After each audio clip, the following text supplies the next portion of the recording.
टेवीह मार्च जनपुर मुसरत मौके ते सभिनी पाकिस्तानी सभिनी भाइरनि खे मुबारकबाद पेश कयूं था। ख़ासि तौर ते अवामी न्यूज़ पारां जेको ही तमामु सुहिणी कावश रईस के विसी ऐं अब्दुर्रज़ाक बूट जी आहे, उनखे साराहियूं था जन हिन दिहाड़े ते असां सॼे पाकिस्तान खे ॻंढियो आहे ऐं सभिनी पाकिस्तानी खे असां वरी मुबारकबाद पेश कयूं था।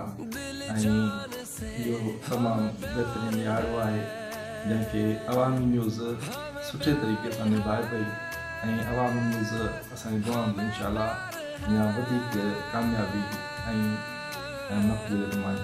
वधीक ख़बरनि ऐं तफ़सील लाइ विज़िट कयो अवामी news Facebook page, YouTube page ऐं अवामी न्यूज़ वेबसाइट।